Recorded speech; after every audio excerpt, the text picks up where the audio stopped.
Hello, good morning everybody. Miss McCann here. I'm going to be reading you the next instalment of Charlie and the Chocolate Factory. I've got chapter 17, which is Augustus Gloop Goes Up the Pipe. After I've read the chapter, I'll give you an activity that you could be doing at home as well. So here we go. When Mr. Wonka turned round and saw what Augustus Gloop was doing, he cried out, "Oh no, please, Augustus, please, I beg of you not to do that. My chocolate must be untouched by human hands." "Augustus," called out Mrs. Gloop, "didn't you hear what the man said? Come away from that river at once." "This stuff is fabulous," said Augustus, taking not the slightest bit of notice of his mother or Mr. Wonka. "Gosh, I need a bucket to drink it properly." "Augustus," cried Mr. Wonka, hopping up and down and waggling his stick in the air, "you must come away. You're going to dirty my chocolate." "Augustus," cried Mrs. Gloop. "Augustus," cried Mr. Gloop. But Augustus was deaf to everything except the call of his enormous stomach. He was now lying full length on the ground with his head far out of the river, lapping up the chocolate like a dog. "Augustus," shouted Mrs. Gloop, "you'll be giving that nasty cold of yours to about 1,000,000 people all over the country." "Be careful, Augustus," shouted Mr. Gloop. "You're leaning too far out."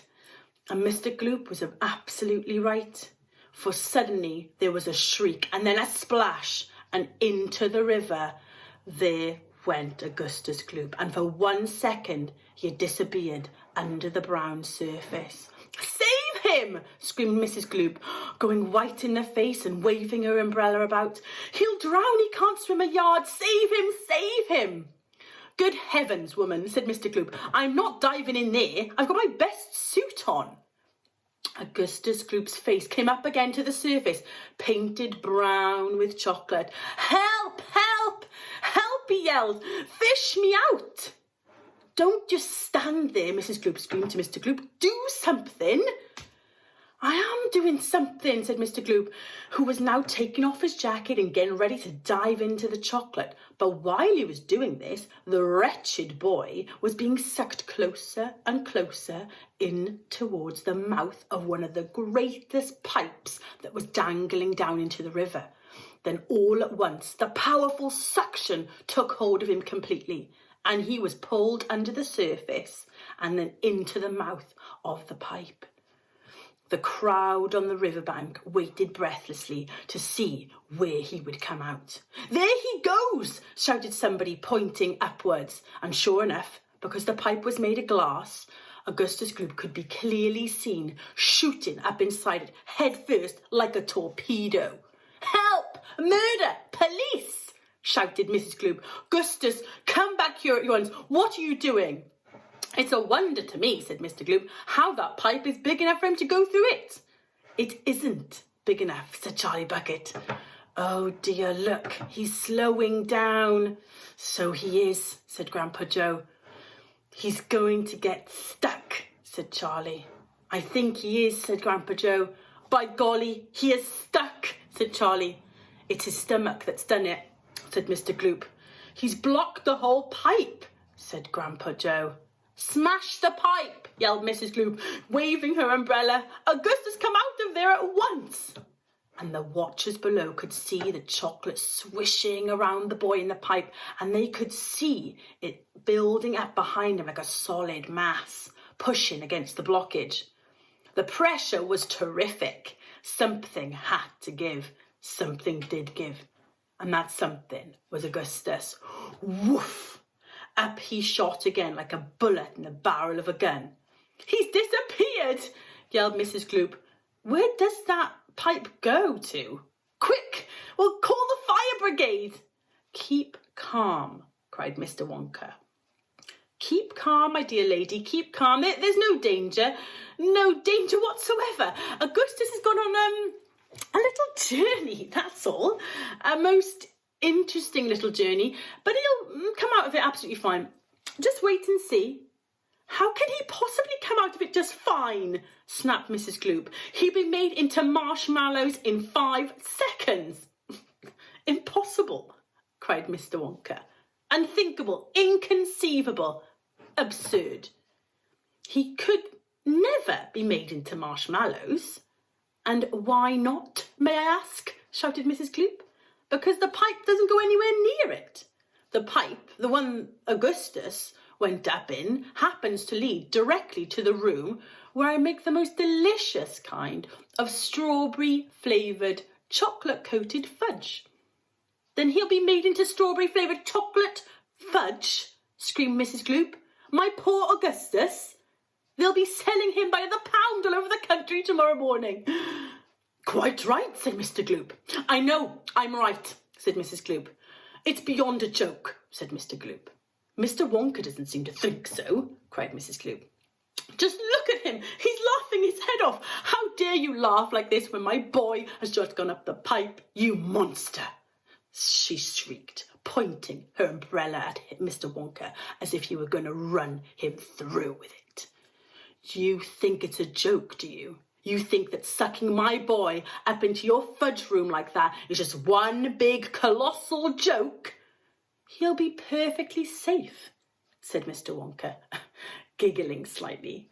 He'll be made into chocolate fudge, shrieked Mrs. Gloop. Never, cried Mr. Wonka. Of course he will, shrieked Mrs. Gloop. I won't allow it, Mr. Wonka said. And why not? Shrieked Mrs. Gloop. Because the taste would be terrible, said Mr. Wonka. Just imagine it. Augustus flavoured, chocolate-coated gloop. Ugh, no one would buy it. They most certainly would, cried Mr. Gloop indignantly.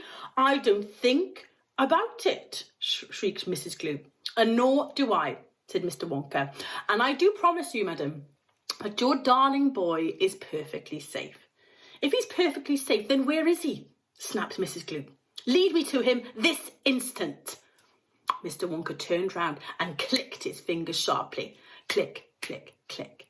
3 times, and immediately an Oompa Loompa appeared and smiled, showing beautiful white teeth.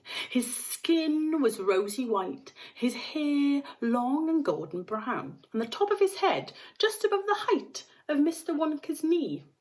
He wore an unusual deer skin, slung over his shoulder. Now listen to me, said Mr. Wonka, looking down at the tiny man. I want you to take Mr. and Mrs. Gloop to the fudge room and help them find their son, Augustus. He's just gone up the pipe. The Oompa Loompa took one look at Mrs. Gloop and exploded into peals of laughter. Oh, do be quiet, said Mr. Wonka. Control yourself. Pull yourself together. Mrs. Gloop doesn't think it's all that funny. And you can say that again, said Mrs. Gloop. Go straight to the fudge room, Mr. Wonka said to the Oompa Loompa. And when you get there, take a long stick and start poking around inside the big chocolate mixing barrel. I'm almost certain you'll find him there. And you better look sharp. You'll have to hurry. If you leave him in that chocolate mixing barrel too long, he's liable to get poured into the fudge boiler. And that really would be a disaster, wouldn't it? My fudge would become quite uneatable. Mrs. Gloop let out a shriek of fury. I'm joking, said Mr. Wonka, giggling madly behind his beard. I didn't mean it. Forgive me. I'm so sorry. Goodbye, Mrs. Gloop. Goodbye, Mr. Gloop. Goodbye. I'll see you later. As Mr. and Mrs. Gloop and their tiny escorts scurried away, the 5 Oompa Loompas on the far side of the river suddenly began hopping and dancing about and beating wildly upon a number of very small drums. Augustus Gloop, they chanted. Augustus Gloop, Augustus Gloop. Grandpa, chided Charlie. Listen to them, Grandpa. What are they doing? Shh, whispered Grandpa Joe. I think they're going to sing us a song.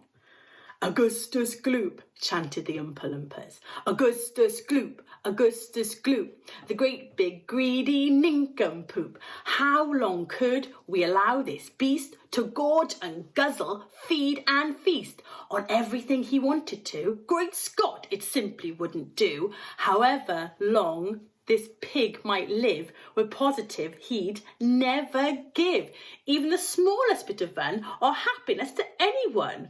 So what we do in cases such as this is used as a gentle touch. And carefully we take the brat and turn him into something that will give great pleasure to us all. A doll, for instance, or a ball, or marbles, or a rocking horse. But this revolting boy, of course, was so utterly vile, so greedy, so foul, so infantile. He left a most disgusting taste inside our mouths, and so in haste we choose a thing that what may come would take this nasty taste away. Come on, we cried, the time is ripe to send him shooting up the pipe. He has to go, it has to be, and very soon he's going to see inside the room to which he's gone some funny things are going on.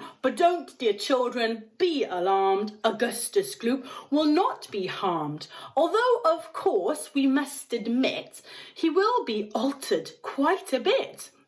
He'll be quite changed from what he's been, and when he goes through the fudge machine, slowly the wheels go round and round, the cogs begin to grind and pound, 100 knives go slice, slice, slice.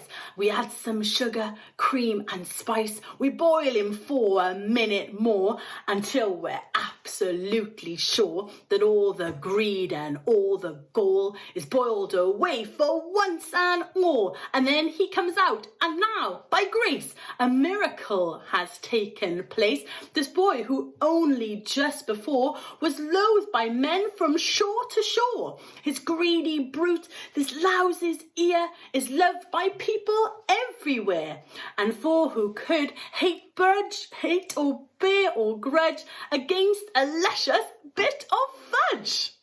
I deserve an Oscar for that little bit. I told you. They loved singing, cried Mr. Wonka. Aren't they delightful? Aren't they charming? But you mustn't believe a word they say. It's all nonsense, every bit of it. Are the Oompa Loompas really joking, Grandpa? Asked Charlie. Of course they're joking, answered Grandpa Joe. They must be joking, at least I hope they're joking, don't you? So that's the end of chapter 17. My little Oompa Loompa singing in the middle of that there.